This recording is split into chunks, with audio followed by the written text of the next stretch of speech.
Well, the weather outside is frightful, but let's hope there are more little frightful things that we're going to bump into in today's episode. We are going to be traveling not too far from where I am. In fact, we're going to be in the city that I was born in. It's Vancouver, British Columbia, here on the lower left Canadian coast, and I am going to be discussing some of the haunted places that are in my neighborhood, so to speak. And I want to make the point of saying that, yeah, we can watch paranormal TV shows and talk about things on the other side of the country or other side of the world, but look in your own neighborhood. Look at your theaters, your schools, your old churches, your old government buildings, stuff that has existed a while. And we're going to talk about why some places may be a little more haunted than others, and what could cause a energy from many, many years ago to become visible to you in our century. Here on the West Coast, Europeans have been poking around here since, I think, Francis Drake in 1579 showed up and probably drew some pictures of what was going on around here. First Nations, on the other hand, have been here between 8,000 and 10,000 years and having full social life and an entire society up and down the coast here of what is now Canada into the United States. Spanish showed up here in the 1790s, and then we had Simon Fraser, an explorer, move his way across Canada, show up here and decide to name a few things after he and his cohorts, because that's what Europeans do when they find something that no one else has names for. So yeah, the Fraser River runs through the valley that I live on now. Things that happened here in Vancouver, we had a gold rush in 1858, and I think around 25,000 gentlemen came up from California, which wasn't the town then, just basically a boat dock. The city of Vancouver itself, well, we talk a bit about that. We talk about Gastown, named after Gassy Jack Dayton, who was kind of a saloon owner back in the day. And we're kind of glad it wasn't called Gassy Town. We'll talk about that a bit. It was incorporated back in 1886. That's when Vancouver was actually incorporated, and was very busy again. And another gold rush, 1898, I believe, was the Klondike Gold Rush, and there were a lot of buildings here outfitting those people.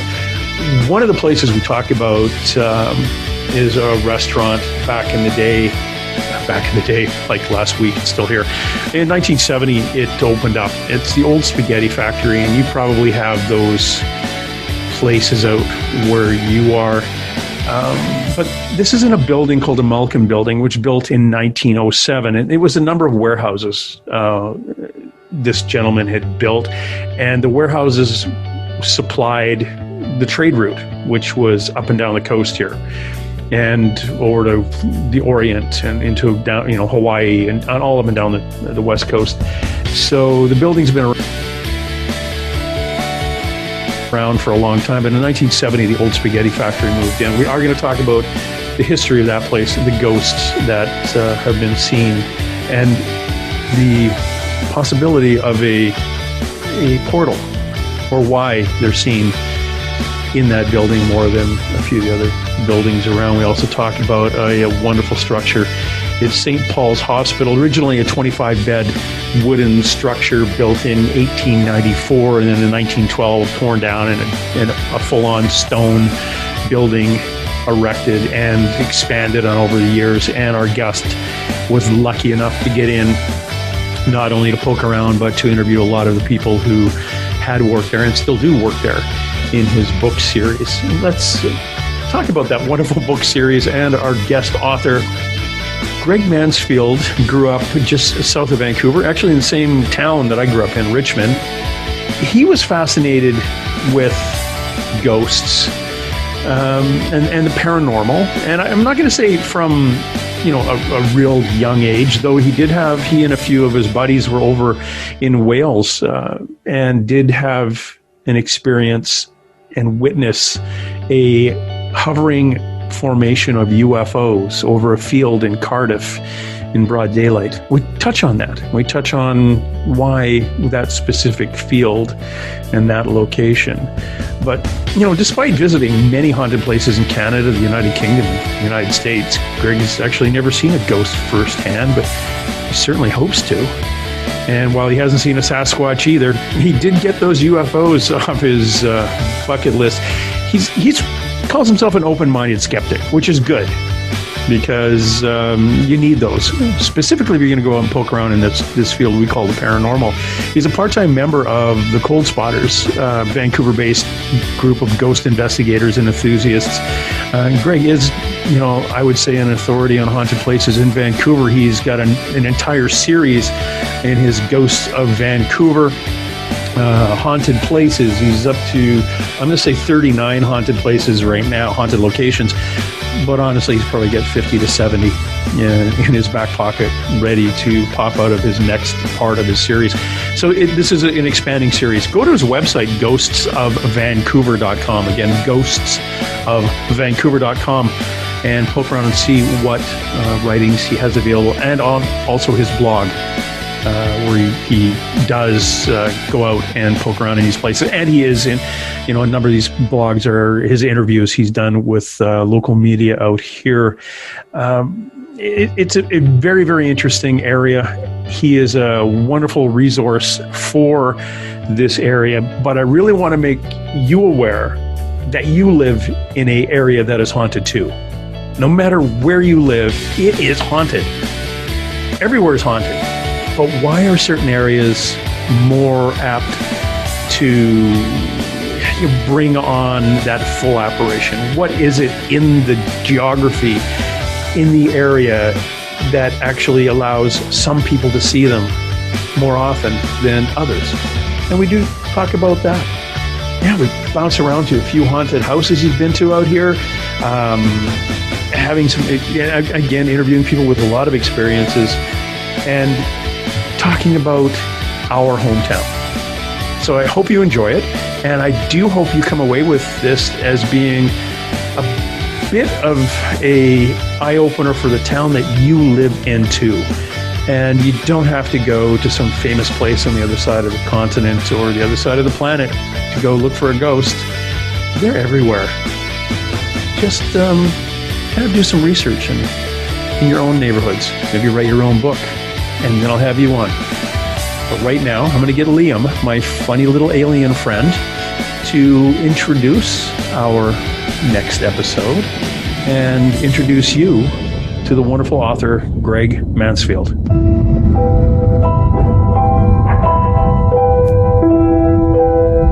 I see you found our little hiding spot in the universe. Don't get too comfortable. This is a place where you will find those with an experience that's out of this world, or possibly deep within your life. I welcome you to the Oracles with James Tyson. Lean forward and listen. We will pull you into a supernatural journey with guests from around the world, each one experiencing some of the most extraordinary phenomena this wee planet has to offer. Now, here are the Oracles with James Tyson. Hey, Greg, how are you today? I'm excellent. Thanks, James. It is good to have you here, and it's nice that you're local, which is interesting because I think the last ghost person I was talking to is Andrea Perrone, who lives in Florida, who... The whole house she lived in the northeastern part of the U.S. was the one based, the Conjuring series were based on. Yes. That was her family. Okay. Oh, okay. That's a bit haunting. But yeah, but at least you're close to here. And you were going to talk about some places that I'm actually familiar with. Okay, and maybe some you're not. I hope so. This is kind of cool. Yeah. Now, for those of you following along at home, I'd like you to go over to Greg's website, ghostsofvancouver.com, and you'll see the number of the books that he's written and learn a little bit more about Greg, which I've already touched on in the introduction, but you can poke around yourself. And also, if you want to look at his books, you can find them through his website and then go to the Amazons and have them send it to you. They will bring it to your house. You don't even have to get off the couch. Oh, actually, you will to get to the door. But the Amazons will bring you his book. A book series, I guess it is now, isn't it? Well, it's the same book, just new editions every couple of years or so. Now, you describe yourself as an open-minded skeptic. Yeah. Let's go back to when did you first have an interest in that word, the paranormal? My first interest was sparked off as a kid, growing up in Richmond, BC, at Garden City Elementary School when I was, I think, about 8 years old. We used to have one sort of hour or period a week where we would be taken to the school library. And I remember the librarian's name, Mrs. Martin, and she was lovely. And one Halloween around that time, we were taken in and we were being encouraged to read books in the school library about Halloween and so forth. And all the kids were taking books off shelves, about Charlie Brown, and the Great Pumpkin and various, kiddie books about ghosts and Halloween. And I can't remember how it sparked off. It was so long ago, but I must have said something to Mrs. Martin to the effect of, "Are ghosts real? Is this a real thing?" I was, probably uniquely inquisitive in the class at that time.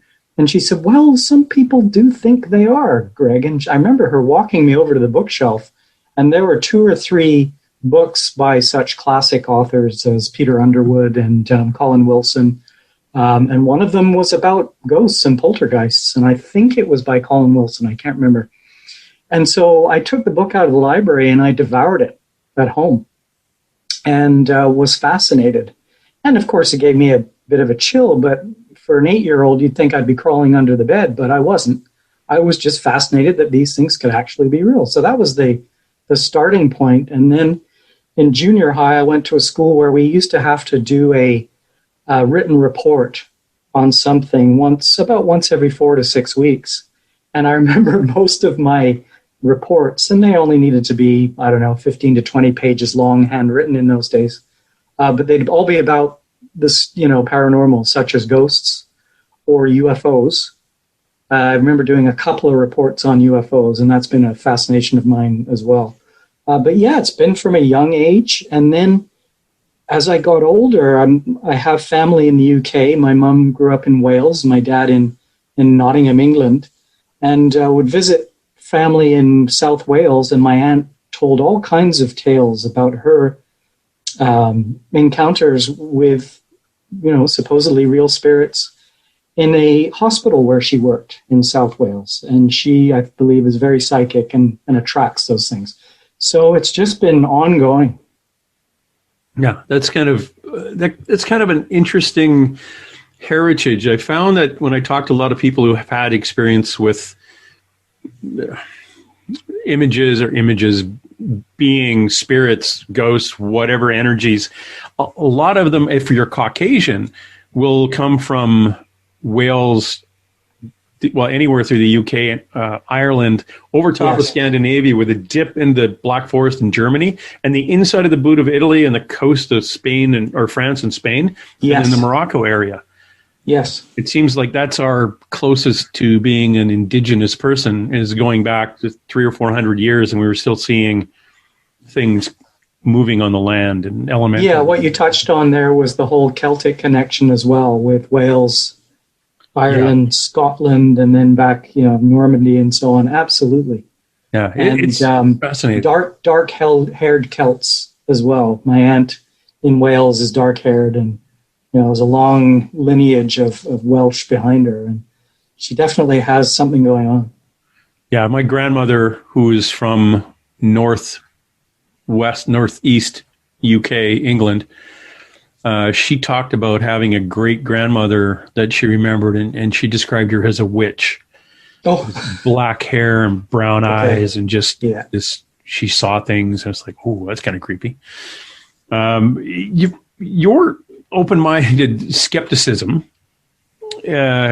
works well for an investigator or somebody who is doing research, because you aren't satisfied with the answers that you get. Which is kind of which leads you to the next question. Yes. The next question. Let's bring you forward to when you were actually getting out and thinking, "Oh, this is this paranormal thing. I can say it out loud now. There are other people doing it, and they're not not everybody's going to think me crazy. I could actually go back to my high school reunion now and say, see, I wasn't crazy. You teased me back then about the stories I wrote, but it's changed, thankfully, a lot. When did you first start dipping into it? Now, we talked off air a bit about being a member of a group called Cold Spotters. Yeah, well, let's go back a little further, and that was, and I like what you've said there around, when it became, let's say, a little more mainstream and a little more accepted to be talking about these things. And I think it kind of dawned on me that was happening when I started seeing television programs like Most Haunted coming out of the UK in the early 2000s. And except for that darn Derek Akora, who was lying about his psychic impressions. Anyway, I thought it was a great show, still going. Yeah. And then, of course, Ghost Hunters came up, and Ghost Hunters International, and it just became more mainstream. And then in around 2007, I thought, well, look, I know how to build websites. I know how to use WordPress, etc.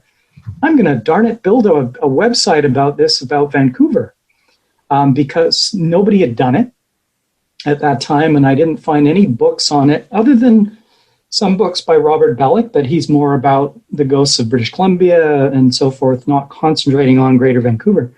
Anyhow, so I developed the site, and I thought, I'll be lucky if I get maybe a dozen locations from initial research.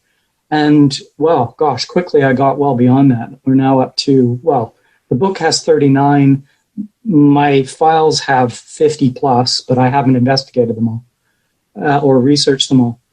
Anyway, to come to the Cold Spotter story, around 2009, 2010, I was reached out to by Amanda Quill, who is one of the founders of Cold Spotters. And she said, hey, love your website. Would love it if you came out to a meetup that we're doing at the Old Spaghetti Factory in Gastown. I said, yeah, I would love to. So attended my first sort of luncheon meeting there. And the rest, as they say, is kind of history. And I haven't been on all the investigations with them. I wish I had more time and availability to do them all. I have been on several, and they've kindly invited me out to many. But yeah, I want to do more, but sometimes time and work gets in the way. Life. Yeah, life. Yeah. This isn't my day job. Let's put it that way. Yeah, this isn't the one that pays the bills. No. Yeah, it puts food on the table. You tagged along with a few other things. It's interesting you say the Old Spaghetti Factory. Let's update the listener a little bit about where you and I live in this part of the world. Sure. We're on the lower left Canadian coast on the mainland, or what we call the lower mainland. And Europeans have been here since about the mid-1800s. It'd be primarily the British and the Scottish, over to Vancouver Island. And I always want to point out it's the second largest island in the Pacific Ocean. There they had more of an influence, First Nations going back to the 1600s with the Spanish as well as the British. And up north, actually the Russians. Before then, it was all First Nations, and those lovely Haida people from way up north would come down and do raids and slave runs and pillaging the coast. They're the First Nations Vikings, you could probably say. But most of this side of the Pacific Northwest is relatively new to us European descendants. The buildings here aren't much older than the late 1800s. The ones that exist still that are made out of stone. And it was pointed out to me a few years ago at an Oregon Ghost Conference. A lot of the people had come out from the eastern side of the continent to make their fortune out here, whether it was mining or logging. And they always, a good portion of them wanted to go back, make their fortune, go back to Chicago, Toronto, wherever. So they built homes out of wood because it wasn't going to last they didn't care. They weren't going to be here in 25 years. And off they went. So we don't have a lot of that East Coast heritage, gorgeous stonework. We have a bit of it, but not enough. So when you were going out to do, and I shouldn't say, I got to clarify myself there or point something out. It doesn't have to be old to be haunted. No. I've been into a townhouse complex from the 1980s. It was crazy haunted. And it wasn't haunted by somebody from the 1800s. It was haunted by somebody from like last Thursday. It was bizarre. So that said, but there are locations that are more active, let's say. I think the ghosts are everywhere. Just they seem to pop up in certain locations a little more than others. And you touched on your first get together with the Cold Spotters paranormal team at the old spaghetti factory in the area of Vancouver, British Columbia, called Gastown. Yes. And obviously you poked around and did a little bit of research on why that was kind of interest to the paranormal team. Yeah. Well, Gastown is where I started with the website. It's the most obvious. It is the oldest part of Vancouver. And for your viewers who, from outside of BC who don't know about Gastown, why it was named that, and that was after Gassy Jack, one of the characters in the late 1800s who opened up the town as it was then near it, the sawmill. Opened up a small saloon and brought over a barrel of whiskey down river from New Westminster, and opened up the first saloon, and it soon became known as Gassy's Town. And he was called Gassy because in those days, an expression for someone who talked too much is they were gassy. Not because they had gastrointestinal issues, but because they were so talkative and full of themselves. Apparently, he was a real character, so it became known as Gassy's Town and then shortened to Gastown. And Vancouver could have kept that name, except the government stepped in later on and said, no, that's not a good enough name for such a wonderful place. And first they tried to name it Granville, and then they ultimately settled on Vancouver after Captain George Vancouver. Captain George Vancouver, who was one of the lesser British explorers. Lesser, but no less brave. Yes, but that if you went back to England and talk about Captain Vancouver, they're like, oh, who? Who? Yeah, it's like, no. Captain Cook, maybe, but Captain Vancouver, no. Captain Cook was on Vancouver Island. Yes. Yeah, he showed up there, yeah. And on one voyage, Vancouver was his first officer. Yes. So you and I obviously share a love of history, so it's fun to chat about that. Yeah. Well, it's old stuff. It's old stuff. I'm old, damn it. I know. And that's part of the attraction for me is not just the ghosts, but the history of the location they haunt. So to get back to the old spaghetti factory, we came kind of roundabout there, but it is one of the best known haunted locations in Vancouver, if not the best known. That and a couple other places that we can touch on later. But yeah, it gets the most hits on my website for people's interest. What is it that's more haunted about that place? What type of activity have they reported? I would say there's lots of layers through time there. It was originally the building, I can't remember when it was built. It was late 1800s. It was actually a storage warehouse for grocery wholesalers. And why that would be especially haunted, I really don't know. However, psychics have gone in there, and if you believe what they say, they've said there is a portal, a vortex at the back of the restaurant, near the back wall. And this is interesting, James. I know you've talked about this before, and that is if anything is close to water, whether underground or nearby stream or something, or a rail track, it tends to kick off paranormal phenomenon, ghosts and so on. Well, at the back of the restaurant, back of the building, guess what? There's a major spurs there, rail lines coming in to the old port of Vancouver and to the nearby station, waterfront station. So perhaps that's a reason, I don't know. But the psychics say that the ghosts can come and go through the portal in the back.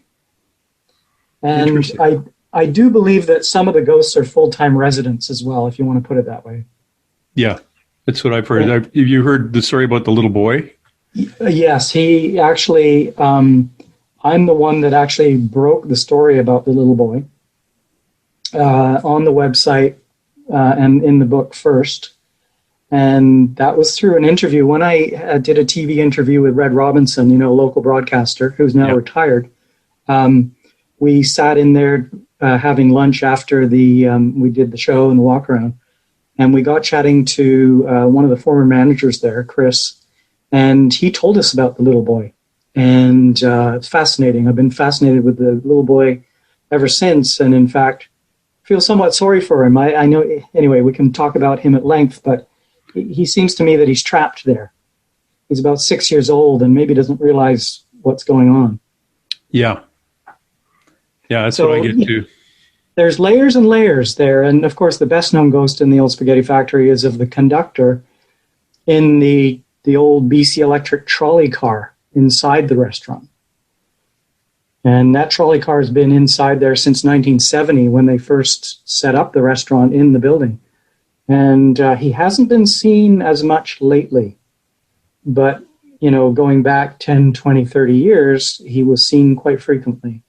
But today go ahead. I perceived him as being almost residual energy as opposed to a independent spirit energy, or what we would call it. Well, yeah, the stories are kind of fuzzy, like a lot of ghost stories. It's hard to get to the truth, and some skeptics may say, well, that's because it's all BS, and I don't necessarily agree with that. I think in some cases, absolutely. But in a lot of cases, it's just the fact that if somebody has a ghost sighting, they tell someone who tells someone. And, 20 years later, we know the story, but we don't know the actual person and the actual facts. Yeah. I try to get to the facts as best as I can. You don't always get to meet the people, but I do interview the latest people who are there, such as the managers and so on. And they say, yeah, we've seen this or we've experienced that. But no, we do know in this case that the conductor hasn't been seen for a while. Okay. And another story I've heard lately is that a psychic customer claimed to go in there in the past year or so and apparently cleared the trolley car of the conductor. Apparently she saw him on his way to the other side. I don't know if that's true or not. That is something... I always get criticized for that because a psychic and a friend of mine down in Washington State, we do that. She actually remote views, goes into a place, clears it, and leaves.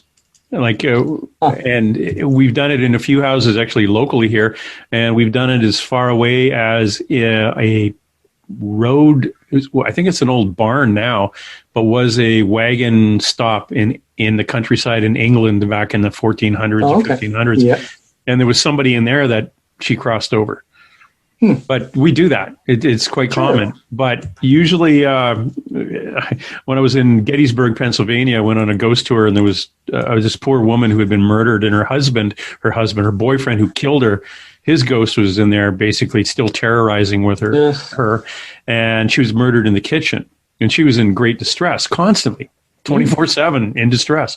And I asked, have you ever thought about having her, somebody come over and cross her over?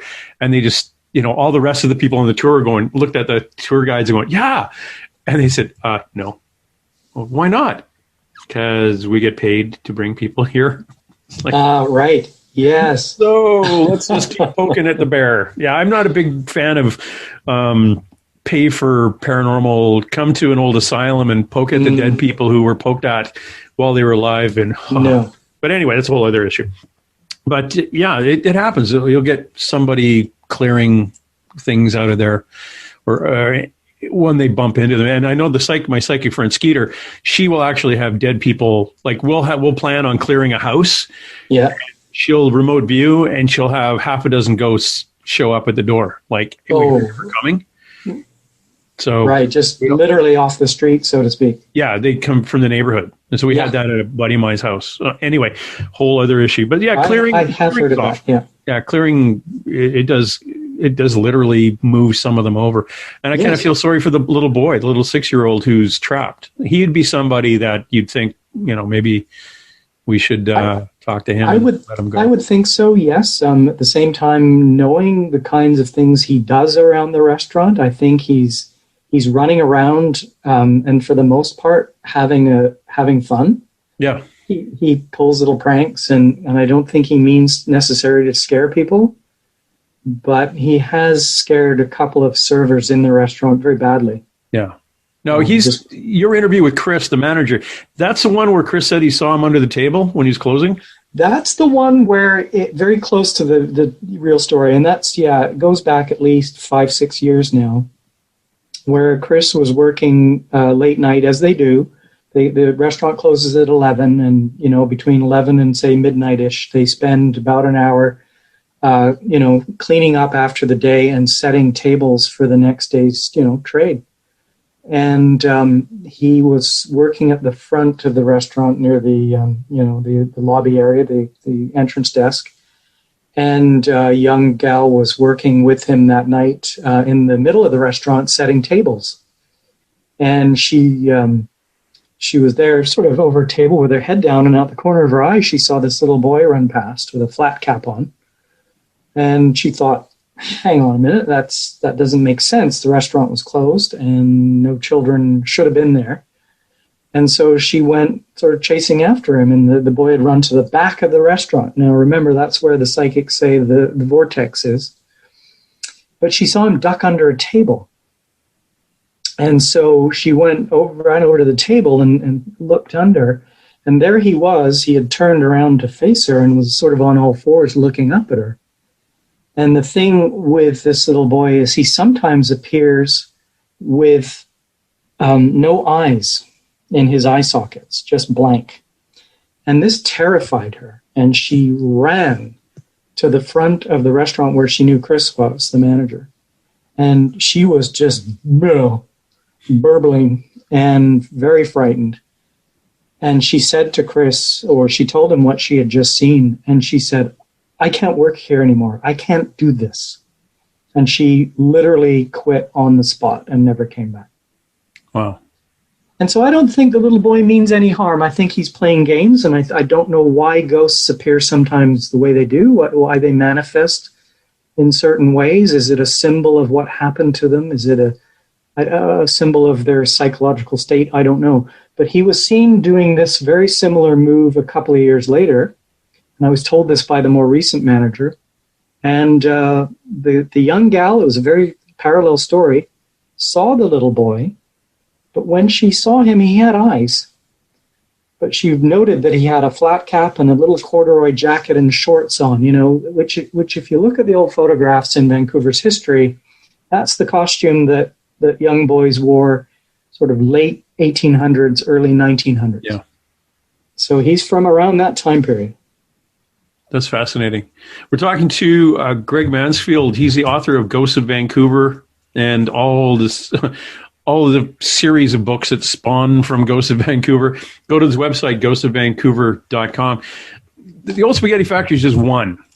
Yes. What is it? You're at 39 in your series now? 39? 39 in the book. I don't have as many on the website because, and it's not a shameless plug to get money. It's what I found over the years is that my stories get taken off or copied off the website and repurposed by some unscrupulous bloggers out there who don't give me any credit. And that often happens around Halloween time. Mm-hmm. And it's so obvious that they've either taken it almost word for word and just sort of rejigged it a bit. So I leave everything new that I do research on and write up about now for the book. Perfect. So if people think, he's just doing a cash grab, no, it's more than obviously I'd like to get a bit of money for my efforts. It's never going to make me a millionaire, that's for sure. It's a labor of love. But what incenses me is how so-called journalists are, for some major blogs around town are taking these things and running with them around Halloween. Yeah. So it's sad, actually. Yeah. You're doing all the work. You do all the footwork and the research and the interviews, and then they're just up there for somebody else to take. Yeah. Yeah. So it's too bad, but it does happen. So, but yes, back to your question around how many locations. Well, in my notes, I'm 50 plus, Oh, good. And that extends now beyond sort of what you might consider the core of downtown Vancouver and the initial suburbs. My list goes out in the Fraser Valley now. Greg, do you actually investigate any of these things with the team, or do you go out primarily do the historic outside of the location and then interview the experiencers? I started off doing mostly research based on interviews and referring to old newspaper clippings. And, thanks to Vancouver Library, you can access that now a lot online. And then after meeting the Cold Spotters group and getting part of that expanded my world into more actual, boots on the ground investigating and getting stories from them on their experiences. And now with my own experiences investigating with them. Nice. Well, it's a good way to do it that way too, because you're getting a layman's experience. You are knowing the history of the building. You're getting to understand the neighborhood, and then you're getting the questions being asked by paranormal investigators who kind of go in and with their own eye line and see what's going on. So you're getting a feeding from a whole bunch of different angles, it makes a good story then. It does. And when I go investigating too, I'm that skeptical part of me. It takes a lot to impress me. So I'm not looking at or listening to every creak and moan in an old haunted house or location as something paranormal. Yeah. I'm not taking every little shadow as something paranormal. It takes a lot to impress me. Yeah, and it should. It's I was frustrated. I was on a paranormal team where you'd ask a question, or someone would say, "If there's somebody here, could you knock 3 times?" And you get and right after that, everyone would be giddy, laughing, joking, talking over top of it. And in the background, when you go to play the EVP back, you can hear voices that aren't ours, but everyone talked over top of it. Yeah. When you hear something like that, you just sit there very quietly, think to yourself, and that's where I was taught this years ago by a guy who was good at paranormal investigation. He said, that's where you pull out your notebook and you just start making notes. Yes. Write down the time and all the experiences you had, then talk about it later. Yes, absolutely. It's we're not like that television show when you say, if there's somebody in here, please touch me. And when they do touch you, you scream and run down the hall. You jump a puddle mile. of your own urine. Yeah. It's silly. So be skeptical. Think about it. Well, I shouldn't even use the word skeptical. Just think. Yes. Okay. Yes. Oh, I heard a noise. Well, we had a very interesting experience in a haunted mansion in North Burnaby back in September with the Cold Spotters crew. And we were doing a bit of an interesting EVP session. And for your viewers, I'm sure a lot know what EVP is, but electronic voice phenomena, right? Where we're trying to record ghostly voices that we can't necessarily hear with the human ear. And there were 2 or 3 of us in the dining room of this mansion, and then another team about 50 feet away down a long hallway. And we were doing some call outs from both locations. Anyhow, we were listening through our recording devices, which is, I find, often a good thing to do. Mm-hmm. Because you may not catch it with the ear, but through the microphone of my trusty Olympus recorder, I can often hear things. Yeah. And we were literally getting responses from a little girl in there who's been known to haunt that amongst other ghosts in this place. And we were getting faint answers from her when my colleague Marlene was asking out. To follow her on an ABC game, A, B, C, D, E, F. Can you finish that? And we were getting very subtle little girl voice saying F. And also Marlene asked, how old are you?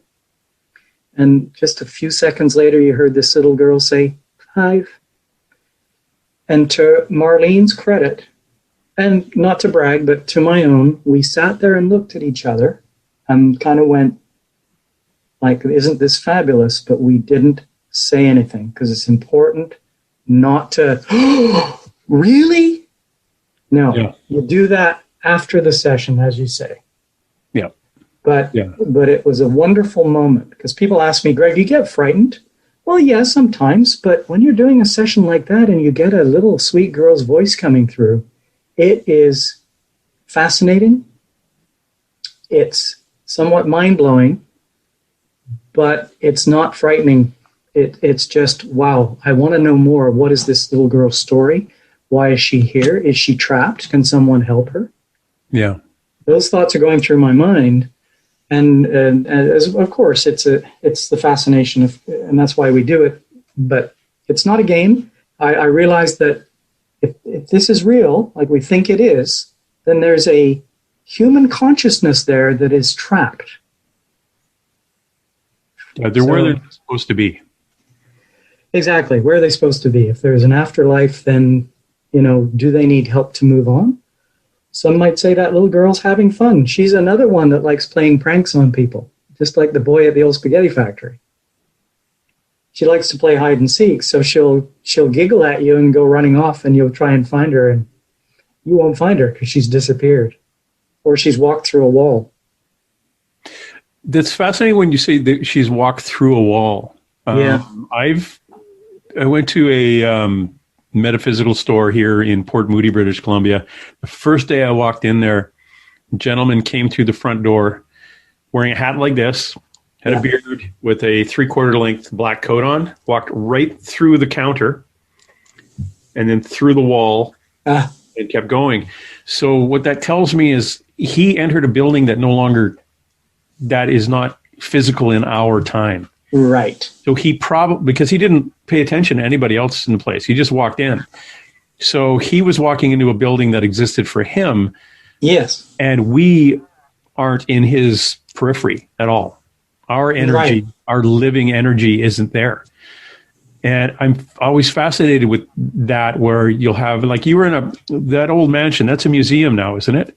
No, this is Overland Mansion. Overland, okay. And what it is, it's over 100 years old. It was built in 1907 for a fellow that worked at a major tea importer here in Vancouver and made good money there, obviously, and built one of the first houses in the sort of Vancouver Heights area up on the hill there. Beautiful view of back to Vancouver and the North Shore Mountains. And it's called Overland because before houses were built in front of it, it's a gorgeous view of Lynn Canyon across the harbor on the North Shore where the mountains. So over Lynn. It's not a museum. No, it's used today. It's pretty much shut up, but it's owned and operated by a seniors home next door. And they use it for fundraising for the seniors home. So they use it for movie and TV productions. So they lease it out for that. And one of the TV shows that's actually been had episodes filmed in there is Supernatural. Oh, yeah. So how appropriate. No kidding. Yeah. Go ahead. When you had her walk through a wall, did she walk through a door that was shut, or did she actually walk through a wall? Yeah, we caught an image a couple of times ago. We were there of an arm moving, and we couldn't account for who or what it was. But no, the story is actually secondhand, and that is, or even third hand now. This past summer, a cleaner went into the house on a warm summer's day just to vacuum in the living room there and tidy up. And she looked over, and there stands the little girl staring at her, smiling. And obviously the little girl acknowledged her and turned around and promptly walked through a wall. Interesting. And the cleaning woman was, not being of the disposition of a ghost investigator, was terrified and ran out of the house and told the manager that she doesn't want to work in there again. There's no way. Wow. That's interesting. I'm always amazed on who they appear to.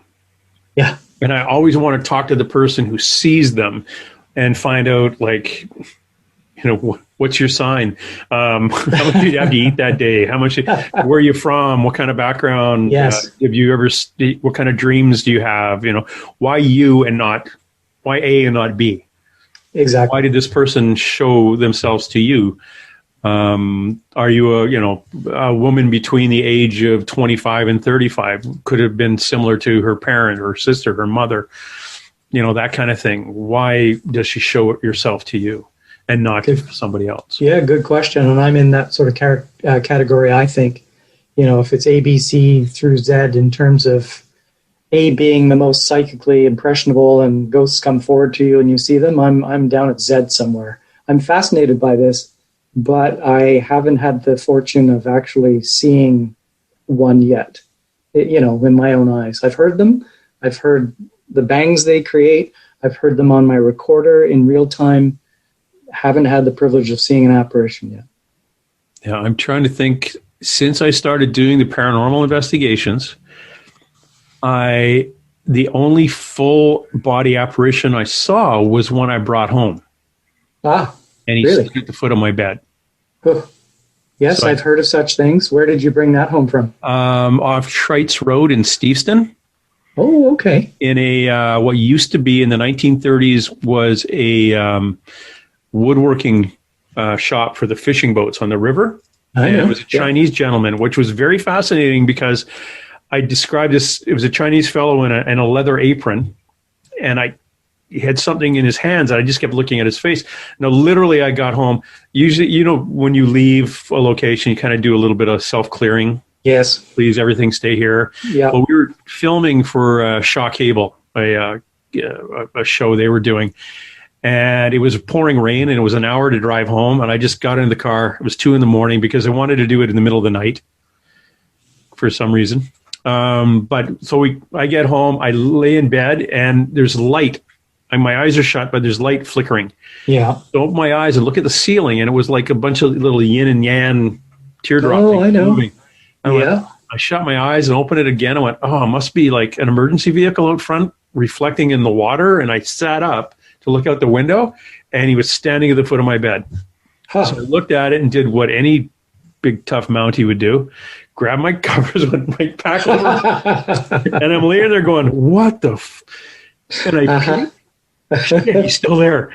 So I just meditated and asked, the Archangel Michael to come in and please move him out of here. And that was fine. And then later I got told by a psychic that he went down and was hanging out at a friend's house, or not a friend's house, one of the houses in the neighborhood. They had three young daughters. Oh, and he's quite liked it there.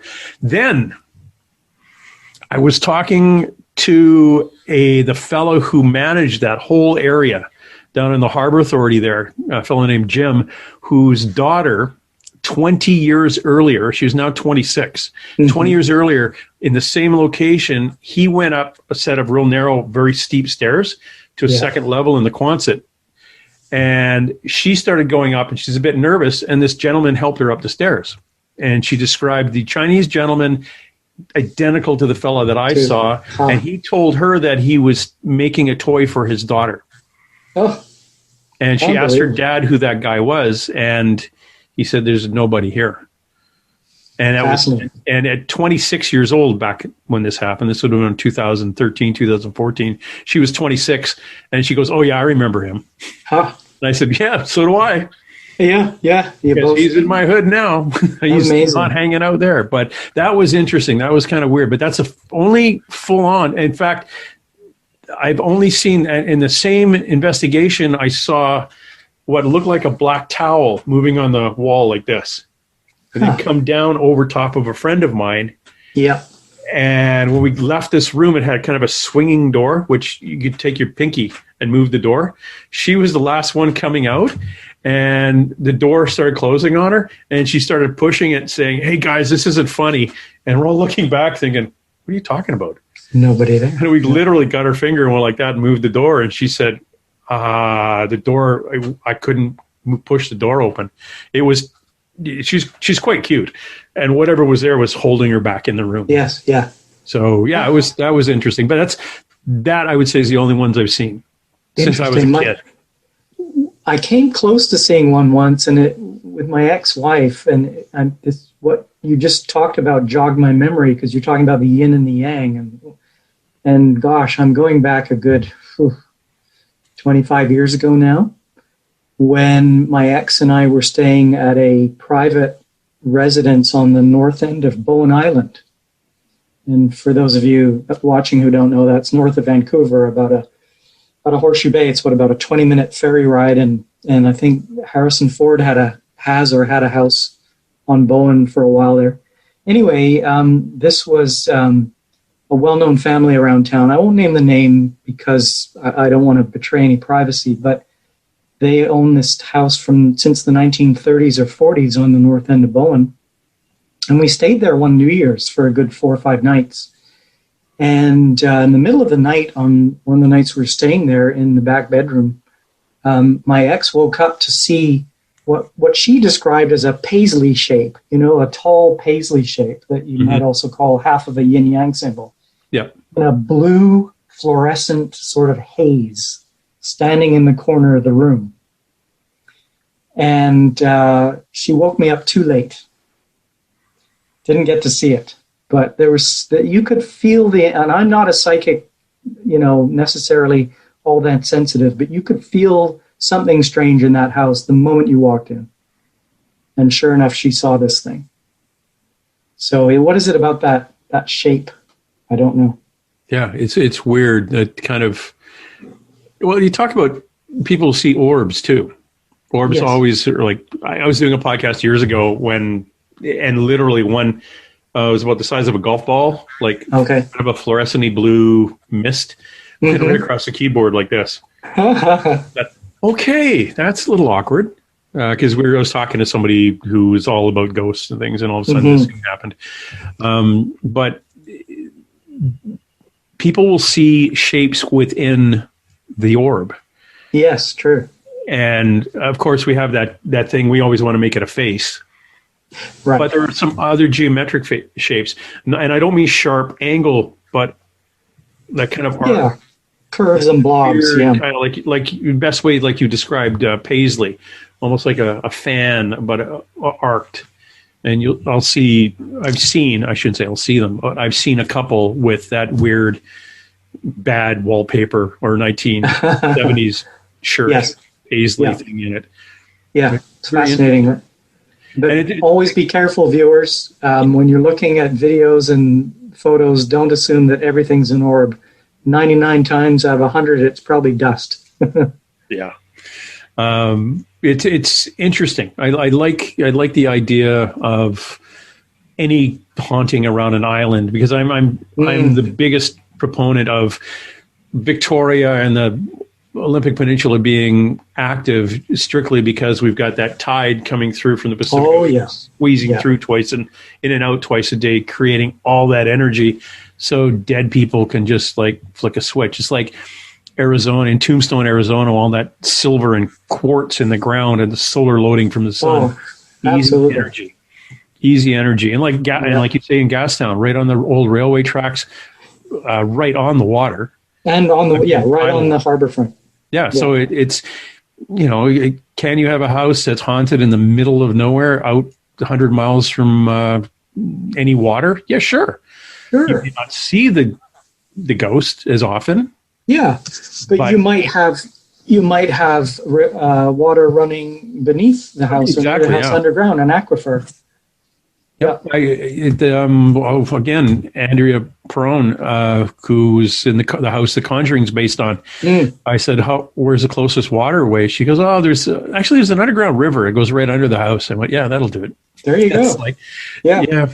So bizarre. It's bizarre. And what is it about that? I don't know. I don't know if you've heard any theories about that, but I certainly don't. No, I think it's strictly they exist as energy. And you know how the people say, well, if you want to come forward, please, you can touch me and use my energy. Or here's a car battery, stick your fingers on it. I don't know. But if they can, and this is why when we're doing an EVP session, we give them 20 seconds, a minute to respond, because they have to get that energy up to the point where they can actually use it to communicate. And my understanding, that's where the cold spot actually comes from.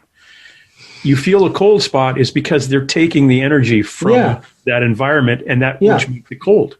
It's the drain. Yeah, they're using it. So that again, in our neighborhood, Crescent Beach, south of Vancouver, British Columbia, we had a client there who was being terrorized by a ghost, and she had a restaurant. It's called the Sunflower Cafe. And people would come in and they'd be paying their check, and they'd look behind the lady taking their money, and the plates would come up off the counter, hover, and then smash on the ground. And they'd freak out, and the lady go, "Oh, I got to clean that up." It was just, we said, "Well, why do you think this is going on?" We found out there was an outcropping of quartz that came up right behind the till. Oh, no kidding. It was built on, that was the guy who built the building said, "Oh yeah, there's a big chunk of quartz coming up right there." Right. So, and that would create, we presume, a portal or a vortex to draw, or even energy to draw ghosts in. And, yeah. And again, it's on the beach. It's only a few hundred yards from tidal water and a river. So, let's also acknowledge that we live in a rainy part of the world too, I mean, just a bit. Just a little bit, especially this past season. Yeah, our lovely rainforest. Oh, exactly. And same in the UK. And, what are some of the hot spots? Well, of course, UK has a lot of history as well, thousands of years. So a lot of buildup of historical personalities, if you will. But yeah, it's part of the water thing again, is our rainy climate. Yeah, it's fascinating. We get into this. Looking back of your 39 or now into the 50s haunted locations, which one really comes to mind as being the most active? Well, that's a great question.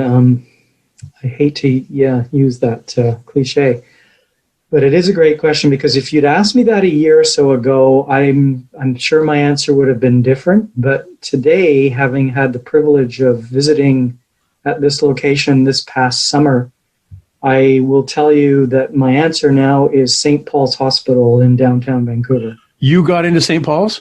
Yes. Oh. And that is so cool. I felt very fortunate because it's not easy to get there. I can't name names because that person is working there and swore me to secrecy, and I will obviously uphold that because I'm a good fellow and like to keep my sources to myself. And plus, we don't want that person being bombarded by requests and also being given a hard time by staff, his or her colleagues. Yeah. Yes, exactly. Yeah. But had a tour of the old buildings out at St. Paul's Hospital. And if you don't know, there's 2 or 3 old sections of St. Paul's that go back to the early 1900s and into the 1930s. And we got to go in there, and fascinating. And there's lots of ghosts as well in the more modern section of the hospital, in the Providence building. Yeah. But I was asked not to publish or talk about those stories as much because that's where all the patients are.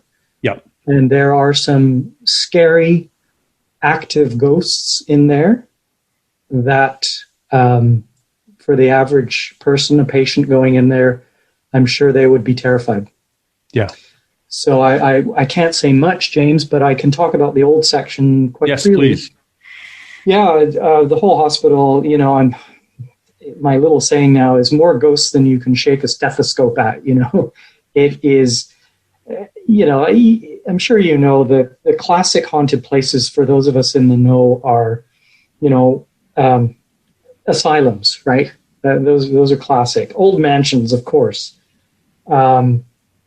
Well, hospitals too. That's why there's a series, I suppose, on TV, Haunted Hospitals, right? Because they get so many stories. And old hotels, of course. Theater. Anyhow, yeah. Because so many people pass through. And of course, at hospitals and hotels, so many people pass away.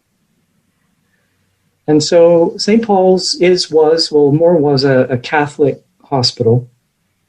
And in the day, back in the early 1900s, well, even prior to that, but the buildings that are there today were run by nuns and priests. And the nuns lived on site, as did some of the priests. And in the old building where their dormitories are. And plus, of course, there were patient rooms and so forth. And there was also a psychiatric ward in there that's since gone. It's been moved into the newer building. And there is just a whole plethora of experiences that people have in there today. The ghosts of nuns are seen walking down the hallways. Shadows, forms are seen all over. People who work in the building overnight, or the old buildings, it's often that people are doing support work, such as for IT and, the computer systems in there, and other people doing office work. They will be working early in the morning or late at night, and they'll hear footsteps coming down the long corridors that are in those old buildings. And they'll look out thinking, that's strange. Nobody there. They've had things move on them. They've been touched. They've heard phantom voices. Things I can talk about in the newer building include the apparition of an old woman who they believe was a psychiatric patient in the 1960s, and she has a beehive hairdo and running mascara, and she's in an old style smock that psychiatric patients used to wear. And she roams throughout part of the new building. I can't say where, but she can be a bit, excuse the expression, bitchy. She can actually get in people's faces. And she can be somewhat aggressive. So, it just goes on and on. Apparitions of doctors, apparitions of nurses. The nurses that do night shift in the newer building on a certain 2 or 3 floors know very well that there are ghosts. But they tend to ignore them for a couple of reasons. One is because they don't want to encourage. They think that the more they think and talk about it, it will encourage the phenomenon more. Okay. And they don't want that to happen to their patients. And I think the other thing is probably also an element of they don't want to get ridiculed by upper management.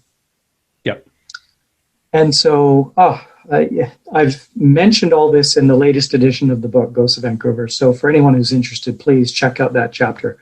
I had to cut out 3 or 4 pages just because of I had been asked to do that. Okay, it happens, especially when we're dealing with hauntings this hauntings been going on for decades, and now things are just starting. Well, I shouldn't say now, but in the last 10 years, last decade, things are starting to come forward, getting a lot more stories. But those buildings still have to be an active business, or they have an active clientele, and not everybody is. Has an ease with dead people walking around. That's true. That's exactly right. Sorry, I found in talking to people over the years, there is a number of reasons why they don't cross over. One is their children, and they're literally, when their great grandmother they've never seen comes to them and says, "Okay, Billy, you've got to come with me," they say, "I'm going to wait for mom and dad," and that they'll stay. And so a lot of them are in hospitals. So you get a lot of kids. The other ones are, again, they believe, like the carpenter that I brought home, he had work to do. He was still doing something. It was an unfinished business. Yes. Other one is they don't know they're dead, which is, that, snap in a war or a bad accident, that kind of thing. And the other ones are, they have a religious fear of crossing. My God, I broke one of the 10 commandments. I coveted my neighbor's wife, therefore I'm going to go to hell. I'm good. I'll stay back. And a friend of mine, Mark Nesbitt, who runs the Ghosts of Gettysburg tours, a paranormal investigator, historian, he also says he deals a lot with the ghosts on the battlefield of Gettysburg. He says it's a camaraderie thing. Okay. Yeah. They don't want to cross because they're guys they've been fighting with for 4 years are still there. So they all want to kind of hang out. So that was kind of a new one. So when you were talking about the nuns walking the halls, or the priests, or even some of the nurses, they're not crossing over. In my belief is that they still believe if they leave, no one will be there to help those who haven't crossed in front of them. The children, those with mental health challenges who are very mixed up and don't know they're dead, and are getting in your face all the time because you can't help them, and they don't know why you can't see them. So they're there kind of they don't believe they should leave those spirits. So they're still there. Yes. And to follow what you're saying there too, I think not only in the case of the nuns at St. Paul's Hospital are they there helping those who are dying or passing, but also they're known to help the living. Yes.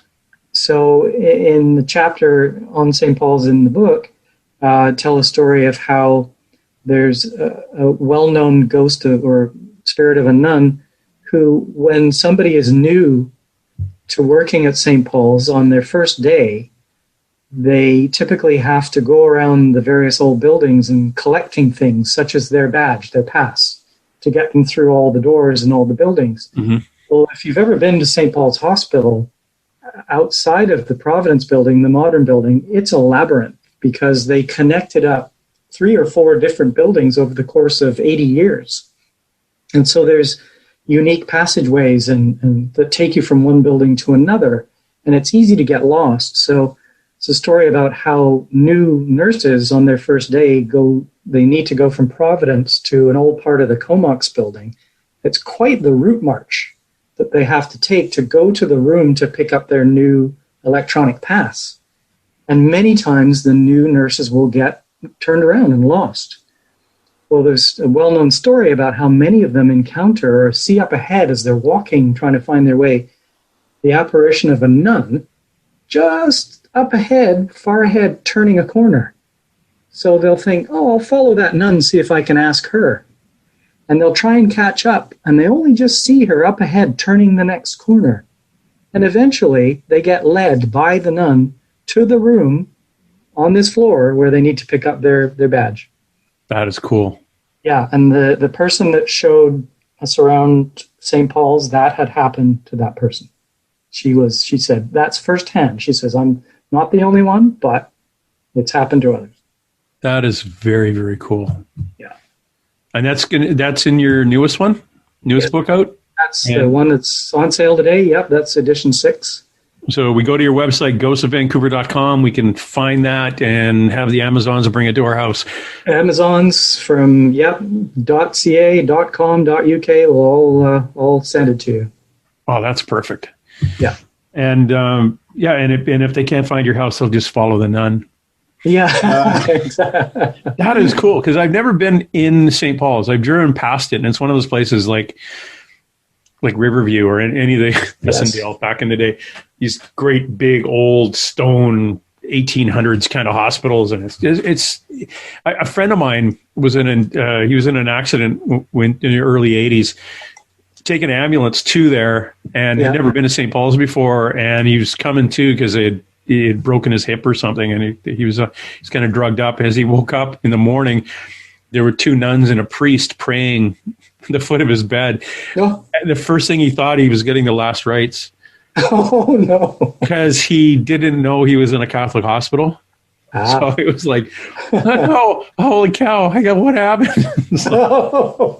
Don't, yeah. Please don't. See, there was another Catholic hospital in New Westminster, St. Mary's. A friend of mine was a nurse in there, and she didn't have any stories, which sucked. But it's now demolished, and there's an apartment building in there. And I'm always curious if that apartment building contains any of the residue. Yes. Good question. And you probably know, or if you don't, St. Paul's Hospital has been sold for development. It was sold to a development company for just under $1 billion back in September. And they're going to move the hospital, build a new one near Terminal and Main. So the sale of the hospital, the old one, will partially fund or mostly fund the construction of the new. And when the old hospital is demolished, I think they have to keep certain heritage facades, but basically it'll be high-rises with condos, apartments. Okay. So will those apartments have any residual effects of any of those spirits? It will be interesting. Yeah, those stories won't come out for quite some time, I'm sure. Well, we've had the old British Columbia Penitentiary, BC, where there were executions. Same with Ocala Prison. Those grounds are now houses, residential area, or townhouses. or Woodlands, which was another really horrific institution that saw a lot of abuse of children and murder and death and mayhem, are now apartment complexes. So I haven't heard anything about them, but then again, I've kind of been out of the, hey, if you got a haunted house, phone me. Right. Clientele Have you heard about I'm just trying to think of the name of it, the gatehouse, the former gatehouse of BC Penn in New Westminster? I've heard that could be haunted, but I'm not sure because it's not really other than a cafe. It is, and that is one of the new locations in the latest version of the book. Goes to Vancouver. Been out there a couple of times with Cold Spotters and had the privilege of meeting the fellow who runs the cafe there, the Royal Crown Cafe. It's changed names once or twice. I hope that I've got the name right. Anyway, it's definitely haunted. There's a ground floor, which is the cafe cum pub. And above that is the upper floor that used to be the offices for the BC Penn. And it's empty now, but for a while it was a spa, a day spa. And there's stories of patrons, customers having had massages and being touched not just by the masseuse or the masseur, but by something that when they jumped up, there was nobody with them. Also in the basement is where the holding cells were underneath the Royal Crown Cafe. They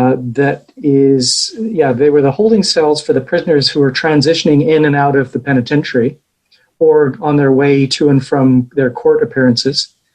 And there are 6 or 7 cells down there that today are storage rooms for the pub cafe upstairs.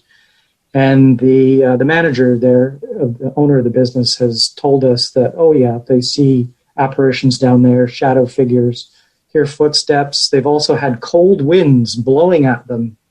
But there's no explanation because there's no windows down there. It's a basement. And there's no explanation for how a cold wind will come from a blank end of a hallway all the way down at them. So, that location is haunted and a really great place to go if you want a nice brunch or a lunch and a beer. I'm not getting paid to say that. Yeah. Okay, but I will do that. Have you ever gone to or ever found the cemetery that's out there? Yeah, the day that we went out there the first time a couple of years ago, I had to skedaddle after the lunch meeting for Cold Spotters, and they went off to the cemetery afterwards. I did not accompany them, but I am aware of it, yeah. Yeah, I've never been there myself. I've been to the, what's it called? There was a cemetery in New Westminster. And not Fraserview. Maybe it is Fraserview. It might be.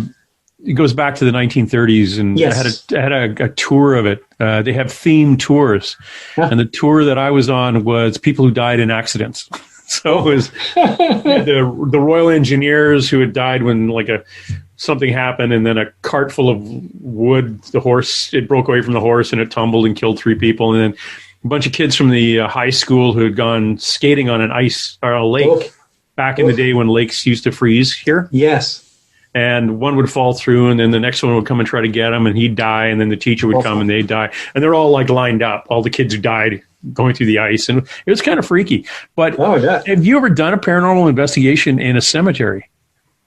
Oops, sorry, you froze there, James. Sorry, what was the question? Have you ever done a paranormal investigation in a cemetery? Yes. One of my first outings with Cold Spotters was at the cemetery here on Fraser Street, which is Mountain View, is it? Mountain View? Okay. Yeah, Fraser Street between 33rd and 20-something. Anyway, yes, so we did do that and spent several hours one summer evening out there. I didn't get any success in seeing anything. The Cold Spotters crew have told me that they have seen shadow apparitions out there. Really? Darting between graves, yes. Oh, yeah, and there's a cemetery in the Fraser Valley. And that's kind of now certain ghost groups hang on to their private locations for fear that other groups are going to go in, move in, and take ownership, if you will. So I can't mention the name, but there is an old cemetery. Pardon? I said, "Oh, for God's sake!" Oh, I know, but I have to keep these secrets to my good friends. Okay. Anyway, there's a cemetery out there that is very old. It's let's just put it this way. It's somewhere between Chilliwack and Agassiz and out that way. Oh, okay. Anyway. I know where you are. Yeah. Okay. So, and they've had some interesting experiences out there. And in fact, one of them was actually a potential Sasquatch encounter out at that cemetery. So interesting. Yeah, which fascinated me. One of the group saw this very tall shadow figure in the tree line at the edge of this place, and smelled the smell. You know, the classic Sasquatch or Bigfoot. And of smell. course, they've got footage of this because each of them have cameras. In this case, no, it was a personal experience. Okay, but I do trust the person before involved. Cell phones. Okay. She doesn't make up stories. Good. And no, she says, she can't be sure, but she smelled that classic smell and heard some heavy breathing and saw this very tall, what she figured was about 9-10 feet tall, standing off out there. And she turned quickly away and walked swiftly away and counted herself as fortunate she didn't get too close. That is very cool. Yeah. Now I'm going to have to go out there. You see, I always under the impression, or I've always had the belief system that why would a ghost be in a cemetery when you could be in a bar? I agree. And I was very dubious of this for a very long time. And I sort of am. But a fellow I met through the Cold Spotters group, who's a psychic, I asked him, because he came out on this first outing to Mountain View. And I said, why would, ghosts be in the cemetery? Why wouldn't they move on? Or if they loved living at a certain place or hanging out somewhere, why wouldn't they go there? He said, well, Greg, he said, the thing is, a lot of cemeteries in the Western world have a lot of Christians buried in them. And if you think if you're a devout Christian, you believe in the rapture, in Jesus will come back and they will rise again. So he said he has talked to some of these spirits and they've said, well, I'm staying here with my body waiting for the rapture. Okay. Hey, that was one person's experience or opinion. I take it with a grain of salt. Yeah, I thought, okay. Why not? If that's what he was told. That's what that dead person believed. Yeah. I found that if you wanted to get a reaction of anything, you read the name on the tombstone. Just read a bunch of them. And eventually you get one that'll show up going, who are you? Why are you reading my name? What are you doing here? Like I was in Wales. Yeah. I heard my name. You're standing on my body here. I thought I'd come drop by, but I don't know who you are. What are you doing? So you get that kind of vibration, that kind of who the heck are you energy, and then it goes away real quick. Interesting. Yeah, but I must admit, cemeteries are not my favorite place to go investigating. It's too, how do I put this? It's intrusive. So wide open. Pardon? I was going to say intrusive. Well, yeah, there's that. There's that, and stepping over graves. I'm not superstitious necessarily, but no, it's about, if you go into a building, an enclosed space, you get a better sense of where you might need to be to go investigating, to go looking. But you go out to a huge cemetery such as Mountain View, and it's many acres, right? And I don't know where to start, stop, and end. Where do I go? Where's my best chances of maybe seeing something? And so, I don't know. Maybe it's just a personal thing. I guess it is a personal thing, but I just find myself wandering around going, well, what are my odds here? It's such a vast area. Yeah, it's fascinating. What are the places that you, well, I guess, got the most evidence from? Well, it would be the mansion I was talking about earlier, Overland in North Burnaby. I've had the privilege of going there several times with the Cold Spotters group, and that's a location that never fails. so to speak. Some nights it's very quiet, but mostly, you'll come away with an EVP, usually a pretty decent EVP, or we've caught things on camera once or twice that we couldn't explain. Mm-hmm. Always noises, always doors slamming, footsteps, that sort of thing. So never disappoints. Do they charge you to go to places like that? No. And for those who are listening thinking, oh, well, we got to get ourselves in there, please don't bother, because it's a personal connection that gets us in there. Mm-hmm. And that person does not want to be bothered. So it is a privileged access. Is that person alive? I'm kidding. Oh, yeah. No, it's the little girl. It's dead people. Yeah. So, it's unfortunate that the fighting amongst groups to own certain locations comes in, but it does. It is crazy. We talk about a residential school, a horrible chapter in Canadian history with First Nations, but I've done a number of investigations there. When I left the group, I heard that they had approached the band members of Stolo Nation saying, we should be the only ones allowed in here. But, the management of the buildings is like, who the hell are you? Yeah. We let you in, but you don't own the building. And if someone else asks, why would we say no? Yeah. Well, you run them by me, and I'll tell you if they're worthy. It's like, okay, aren't we on our high horse? Yes, exactly. Yes. And I know this is an international phenomenon, but if you're a 20-something girl who wants to make her name for television or become an influencer and social media, have a YouTube thing, let's do the paranormal thing. So all of a sudden you've got 1,000 paranormal teams popping up, all wanting to be on TV. Yep. And they're all the wannabes. Yeah, and it's horrible because they're not doing it basically for the right reasons.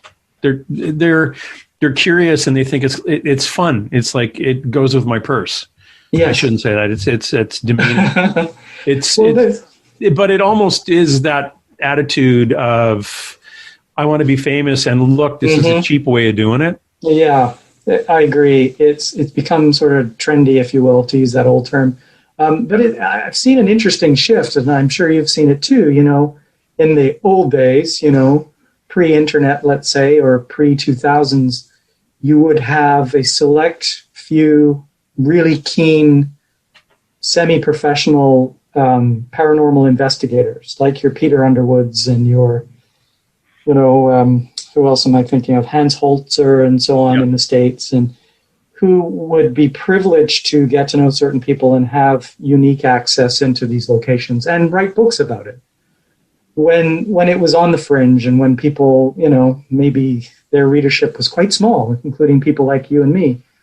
And then we got the internet and vlogging and blogging and, all that good stuff. And then, as you just said, everybody wants to be on the bandwagon now, having seen the TV shows and everything. And so that protectionism has come in amongst the various groups. You might criticize it, and for good reason. There's no point in making possessive play on a location that you don't own. However, you can understand why, because there's so many wannabes trying to get in there and bugging the owners, who, quite frankly, don't have any business being there. Yeah, they do it for a laugh or a lark, and they're not taking it seriously, or like you say, they just want to get hits on YouTube or what have you. Yeah, that's the frustrating part for me. Well, I was on a live podcast, I think in 2014 when I started. We went to 2017, and from 2014 to today, everyone's got a podcast. Yeah. You can have a podcast on knitting steel wool into Volkswagens. Which actually would be kind of cool. But really actually. But everyone's podcast all of a sudden was the thing. Oh, you've got to listen to my podcast and I interview a lot of authors in the paranormal on all the different aspects of what we call paranormal or what has been termed paranormal, and they could have a full-time job just doing podcasts every friggin' night. And it's painful. some of them will have to pay. They have agents that they pay $100 to when the agent hooks them up with a podcast. Huh. They have no idea where this podcast is. It's somebody who just started it Wednesday, but they just kicked $100 to their agent who phoned Bob's podcast and dry cleaning and to get their client on to sell books to the 11 people that listen. Wow. So it's amazing the amount of people that are out there. And like you have a book, but you're not beating people over the head to buy it. It's a niche market. It's a special interest. And my listener / viewer, that is what they're interested in. And I know that because it's been 6 years that I've been doing this. 6? 7? 6. Right. 6.5. Right. Okay. So like I know what they're interested in. So this is of interest to me. And this is international because it's in the ether. It's out there online. But but there's still no matter if I'm talking to somebody about haunted Chicago or Sacramento, California, or Victoria or Vancouver, there's a market for people who are just interested to hearing what you've bumped into and what you've done. So I really appreciate you coming by. Oh, my pleasure. Before I kick you out of here, or I shouldn't say after because you're still ongoing here, but what are some of the biggest questions you still have when it comes to life after death? Well, yeah, it's a deep question. It's a difficult question to answer. I'll take a stab at it. Oh, take your time. I got lots of tea left. I'm good. Okay, good. I've got some water and I think a touch of wine. My mom passed a year and a half ago, and only child and close to my parents and close to my mom, and she knew what I was interested in. Well before she got ill. She told me one time, we're talking about ghosts and so on. And her sister is my aunt in Wales who's had all these experiences.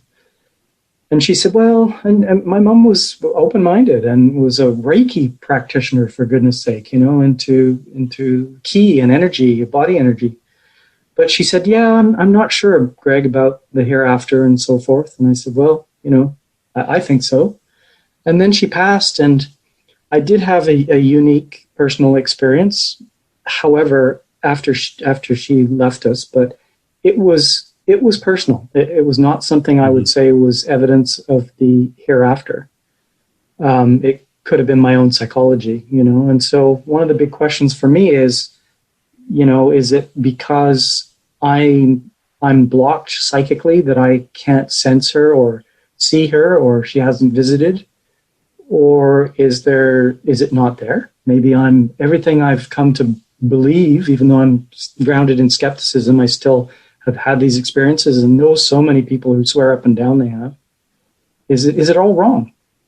I have good friends who are doctors who would say to me, Greg, you still ghost hunting?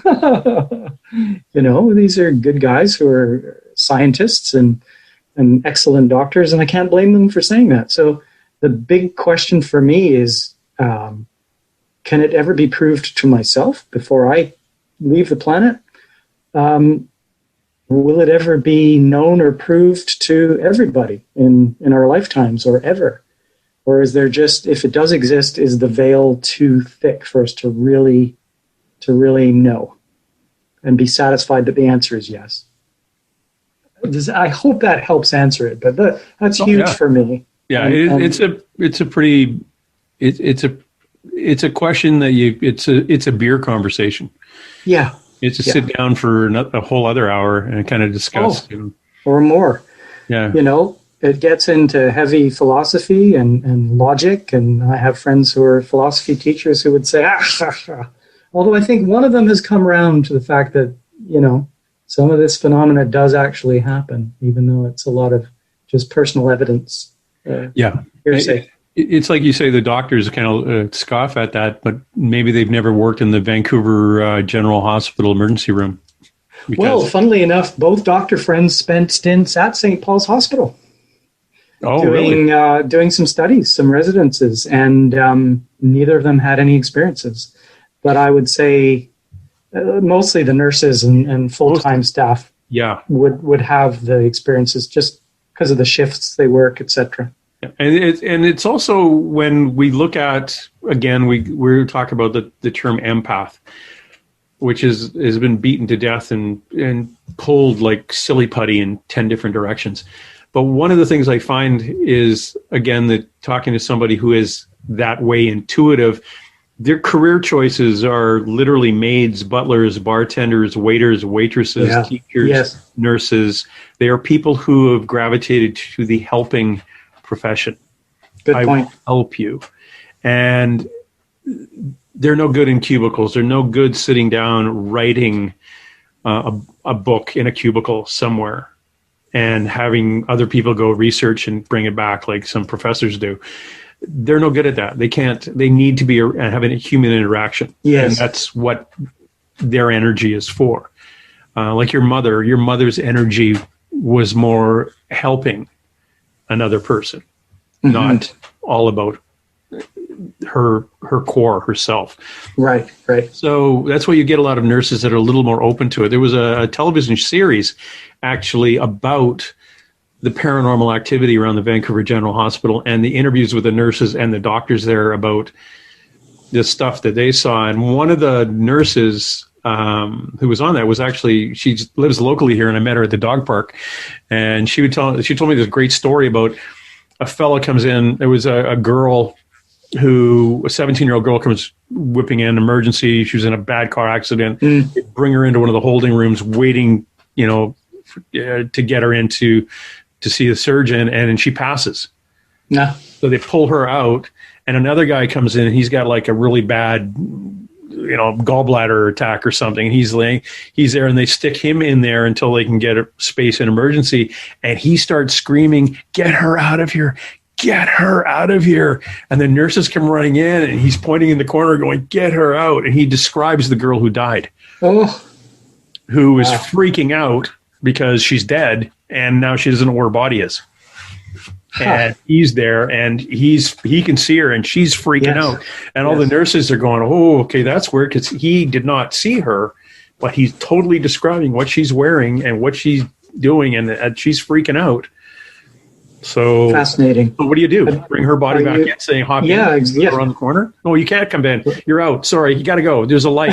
"No, not that light. There's an exit light. That's the entrance." Go that way through the ceiling. Yeah, that's crazy. Yeah. So what do you think happens to us when we die? Well, that's the golden question, isn't it? I can't say for sure. I would never say for sure. And anyway, but and you don't want to know for a while. Well, no, not for as long as possible. Let's draw it out. I'm enjoying it out a little bit more. Yeah, I mean, I want to see how this part ends, but I want to believe. I want to do a Fox Mulder. I want to believe, and I've had some pretty good anecdotal evidence that when we pass, there is something about us, an energy body, part of our consciousness that straddles between this universe and another, and maybe that falls into the realm of quantum physics. We could talk about that till the cows come home. That anyway leaves this body and passes into another dimension, another realm. We go home, apparently, according to the psychics and those in the so-called know. We go home. This is not our home. This is our learning place. This is our school for X number of years when we go back to source, and it's all about the learning. Yep. And I do live my life like that. I'm an adult educator, and I know my life has been a lot about learning how to be a better person and skills in this realm, and that's my personal belief. And that's a good one. Yeah. And I think that's on that other side for us all. And of course, to my friends who are doctors and philosophers and so on, I could be totally wrong, and there's nothing there. I hope not, though, because to me, this life, all this wonderful learning and hard learning at times, is for what? It's for nothing. It's nihilism. It's for nothing. I struggle with that. Very cool. Again, thank you. We've been talking to Greg Mansfield. He is the author of Ghosts of Vancouver. Check out his website, ghostsofvancouver.com. Get his book. I'm going to get the book because it's about my town and where I live. And I want to go out and poke around some of these places. Thanks very much, Greg. Oh, my pleasure. Thank you, James. It's been an absolute pleasure chatting with you.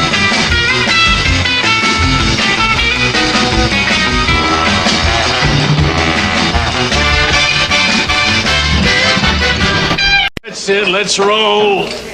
Hey, let's be careful out there. From the mountains to get the land